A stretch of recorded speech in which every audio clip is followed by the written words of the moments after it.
Hey, good morning, good afternoon, good evening, depending on where and when you're listening to this. This is Coffee with Kevin, and here is my coffee. And yes, I am blessed today as I find myself being almost every day, if not every day.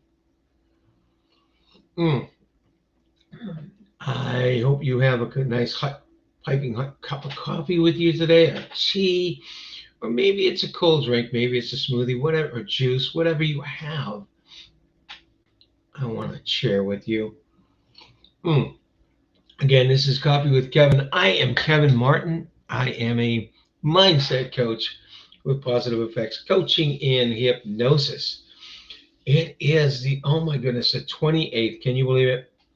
We are a few days going into February already of 2025. It's amazing. It's just incredible. This day, the 28th, in history, in 1986, it was the launch of the Space Shuttle Columbia, and I remember this. We There was a teacher from New Hampshire, and I was living in Massachusetts on the border of New Hampshire, and so yes, it was there was a teacher. She was going to be the first civilian in space, and a little over a minute into the launch, it blew up. It was horrific. Nobody could believe that. It was just an incredible thing. So yeah, I do remember that. That's still in my mind. Having been watching that, I think I was watching that live. It was incredible. So sometimes you see these things and stuff like that. And space technology has come a long way. There was another accident a little later with another shuttle several years later, but they continued, and we have a space program now that's phenomenal. And we will be going to the moon again, and we'll be going to Mars, doing all sorts of things in the next several years. It's going to be amazing. It's going to be amazing. Also on this day, I think it was 1995, perhaps. I think it was 95. It was the producing and release of the song "We Are the World." It was a big charity song, and there were so many superstar singers on there. You know, Michael Jackson and a whole mess of other people. It was just amazing. What a great song. We are the world. If you've never heard it, you've never seen it, if you're in the younger crowd in my audience, check it out. It is there was a video to it, so you get to see all the famous performers as well, and you can check it out. It was just really cool. There'd been celebrity songs and charity songs before, and there's been collaborations before, but I don't think there was ever one of that size until then. It was just incredible. Incredible. So that's a little bit of history in the world here to on this day, January 28th. Again, I can't believe we're getting into February already. Mm. The coffee is good. This is Coffee with Kevin, of course, and the coffee is phenomenal. Good morning, Brenda. My sweetheart's on there.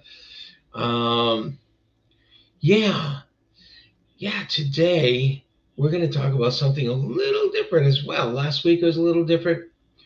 This week's a little different because what we're going to talk about, I usually don't talk about unless it has to do with business or with sales, but it has so much more, to do with applications, um, where you can use this thing I'm going to be talking about. And this thing I'm going to be talking about is rapport. I'm going to be talking about the power of rapport, what rapport is, and um, all the things around it. Okay, here's a definition. My first quote, and believe me, it was hard to find quotes on rapport that weren't situational. Like, okay, comedians talking about build. It's great when I build rapport with my audiences, and other people talking about specific politicians talking about rapport with the Congress or whatever it is. Um, so I define some more general quotes from Rapport, but I found some. And let's talk about the first one. Rapport equals trust plus comfort. I love that. I love that because it talks about, when you build rapport with anybody, you build trust. That's part of the rapport. Rapport is that bond between you, and it's usually something in common. And you say you've got a favorite sport. Say you're a football fanatic, and you're sitting down and you're meeting somebody for the first time, and you both realize you both love football. Almost instantly, there's that rapport that's built, and almost instantly, by the way, there's a level of trust that is so much larger than when you found out than before you found out you both love football. It is just amazing what happens when that rapport comes in. So rapport equals trust. And here's the important thing I want to put through here is plus comfort. The idea of rapport is not to get something for yourself. Now, granted, business people, salespeople use rapport, so it's easier for them to talk to customers and for customers to trust them. And when you're in relationships, you want to build rapport, so it's easier for the other person to trust them. And more importantly, you're making the other person comfortable with you. You're making the other person comfortable with you for their sake, comfortable in the situation, comfortable just talking to you. That's what I love to do when I build rapport. I love to make people comfortable with me. And I do that very often when I see that they're not comfortable in whatever situation they're presently in. I often, I use an icebreaker for rapport with, a little humor and stuff like that. And then I do some mirroring matching, which is very commonly known for building rapport. I've been doing that since before I actually formally learned it. And so there was a time when I was flying out to Vancouver, and I actually had two stops before I got to the final thing in Vancouver. And the second stop was in Seattle, and the plane we were on was not, the plane we arrived in for some reason lost our luggage. I don't remember why. And the airline had only, it was a smaller airline, and this is a smaller airport as well, and it had only one person working it. And there were so many people yelling and screaming and everything else before I got there. And as soon as I walked up, I said something that is silly but funny, and she was able to crack a smile. And I said, "You're having a tough day, aren't you?" And she said, "Yes." And I slowed my words down, slowed my volume down because she had heard all the loud volume from this. And I said, "I want to make this as easy as possible. I am, I do have my luggage missing. I'm supposed to be on this flight. I'd like to see whatever I can do to make sure everything's going to be okay. Is that okay with you?" And she smiled. And I built rapport with her just instantly, and it made her comfortable, made her feel good for the first time. I use this with wait staff. I use this with wait staff in restaurants all the time. I use this hotels when I'm checking in and all sorts of things. And it's just, I make people comfortable and build a little trust with them. And usually they like that because they don't see that. They don't get that feeling from other people too often. So they really appreciate you when you do it. They really appreciate me when I'm doing it. And so I love to do that. And when I see somebody who's not comfortable because other people have been harassing them, I go out of my way to make them comfortable. That's what I use rapport for. Yes, do I use rapport for um, building my business when I'm with prospects, when I'm with clients? Yeah, sure I do. Sure, I do. But outside of that, I use it for so much more. And that's why I feel rapport is a power that we should all look to do. Um, the common thing is to find something in common. But the easiest thing is to actually kind of emulate certain aspects of them because subconsciously we like people who are like us. So if they're standing, I stand, sitting, I sit. I pay attention to their voice and match the volume and match the speed as much as I possibly can. And I match my physiology as much as I can. Like I said, if they're standing, I stand. If they're relaxed, I'll relax. If they're a little stiffened, I'll be a little stiffened in my posture and whatever else it is. And I always use a big smile. I always use a big smile. And that helps a lot. And it helps build rapport. Now, I'll give you a quote from one of my early mentors here. It's a little longer quote.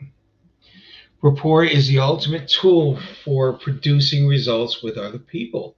Yes, that's that part that I said, in business, when we want results, make it easier and quicker by letting people feel comfortable with you.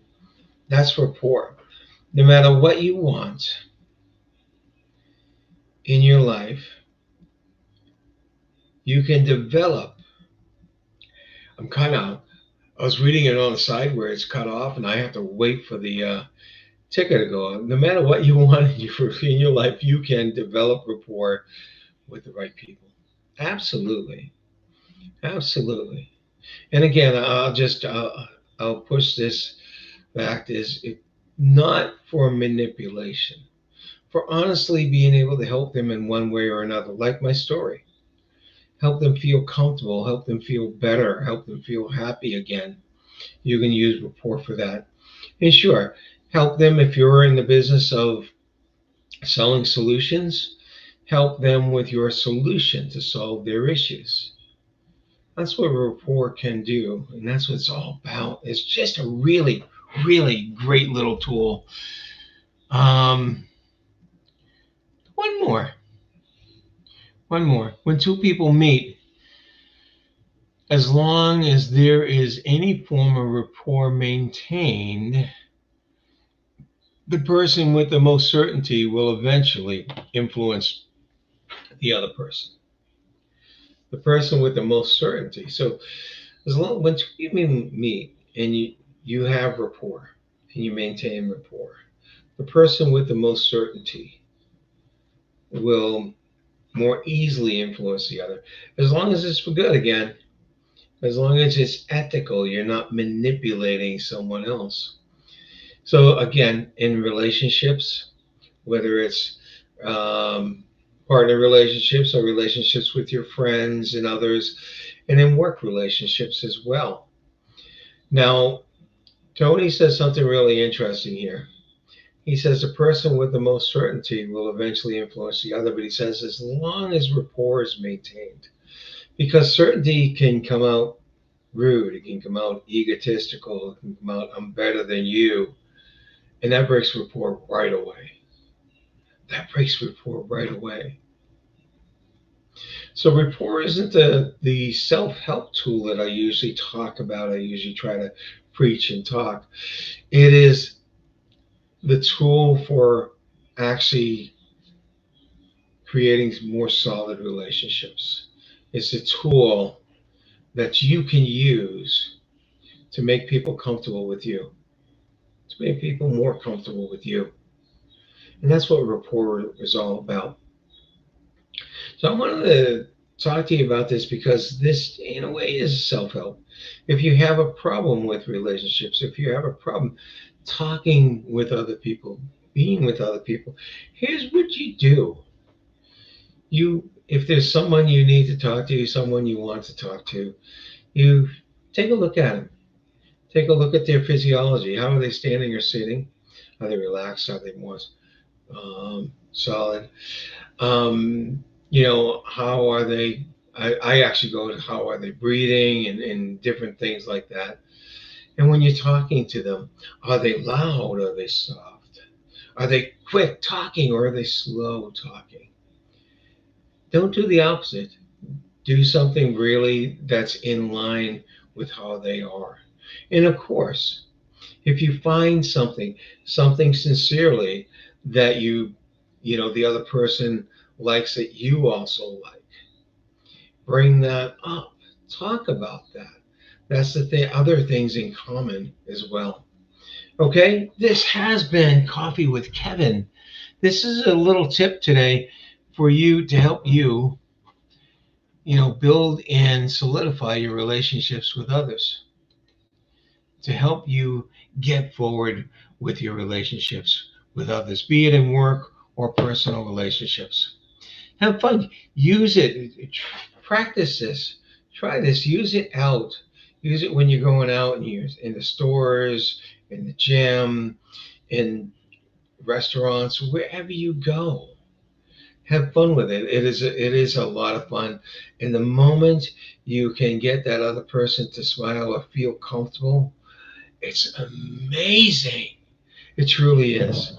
This has been Coffee with Kevin, and I feel blessed being here in front of you again today.